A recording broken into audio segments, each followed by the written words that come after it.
friends, Justine Froelker here, and welcome to my YouTube channel or IGTV or Facebook where you're viewing this video. And I'm going to have a new video for you every week, so make sure that you subscribe. You can click the notifications if you never want to miss something, okay? So it's been a bit.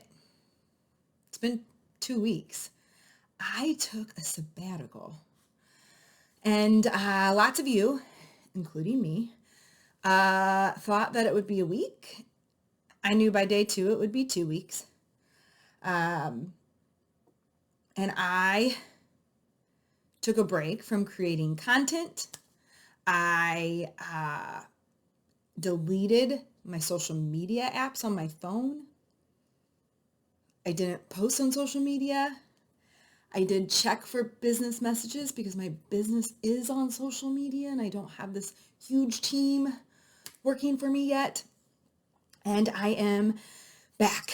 And I learned a lot. If you do follow me on Instagram or Facebook, you know that I have many stories coming for you in regards to air frying adventures, puppy ridiculousness, including an aging dog, which is so freaking brutal. Butterfly season is literally around the corner, kind of here. Lots of lessons from God, a lot of courage lessons about my own work and the culture of hustle and content creation and all that stuff. Chat in the Wild videos, which I think a lot of you actually missed. It was funny and meaningful how many of you reached out and said, like, I know that this break is really important and I'm so proud of you for taking it, and I miss your antics. And I got a lot of confirmation on this sabbatical. And so, I don't know, a couple of videos, I'm going to share some lessons that I learned from it. The first one being that I know that it is scary for us to turn consumption off. I know it's scary for us to take a break from television, from podcasts, from social media, from work. It freaks us out to turn off stimulation, even though we're also begging for a break from being always overstimulated in the world that we live in. And I am not, you know this if you have followed me for any amount of time, I am not a naturally Zen person, although I do have a lot of peace. A layer was definitely stripped off of me during this sabbatical. I work on practices pretty much daily, more days than not, to be still. Mostly because I understand who I am, and I know without it, I'm not my best self. And I also understand how the brain is wired and this crazy world that we live in. And so probably the biggest thing that I learned from this sabbatical, and I posted it in my newsletter a couple weeks ago, actually, or last week. When our brain and our heart and our soul and our families and our relationships are so stimulated, overstimulated with truths, it gets really difficult to hear yourself, to hear your higher power.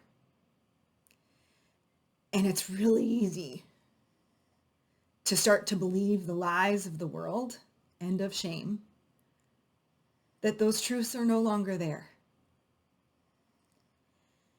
And week 1 of this sabbatical was brutal. For those of you who are familiar with the Enneagram, I am Enneagram 4, which I have an inherent need to feel seen, which is why I love social media, right? And that's definitely tied to my trauma story of infertility, failed infertility, and I have a strong 3-wing. I love work. Work is my calling. It's my purpose. I love it. I love what I do. A lot of it is on social media. And so that first week was brutal. I felt really purposeless and lost and invisible. And I had these like voices in my head, and even from well-meaning and intentioned friends that saying like, I'm so excited to see what you learn in this sabbatical and what God's going to reveal to you. It was like all these like expectations. And it was just like, well, what if nothing comes of it? Like, what if it's just a freaking break where I'm bored off my ass and not making any money, even though I'm making even less money now because of Corona, and like my job has changed so much? Like, what the hell am I doing? And I kept hearing nudges, things like serve your home, be still, be outside, listen. And as it turns out, I had multiple friends go through some, and still are going through some brutal, nearly impossible situations in which I was able to step up and be there and love them well and serve them with my gifts. I sat outside more than I've sat outside than ever, despite allergies, right? I watched, I perceived. I didn't put everything on video or camera because I didn't have a place to post it. I simply received the gift in front of me. And then it was week 2 where finally I could hear my truths. Not my truths in how many of you view my videos, not my truths of how many of you attend my online workshops, or if you attend just the free ones or the paid ones. Not my truths that I still haven't gotten the publishing contract. Not my truths of the following hasn't increased. Not my truths that my paycheck isn't enough. Not my truths that my disappointment is my idol and identity. My truths that life is brutal and it is incredible. My truth that I am enough, no matter how much I am producing or creating or even serving you. When you turn off the stimulation, even just for an hour at this point, I'll take 10 minutes. And you make it a practice, I'm willing to bet you'll start to hear your truths again.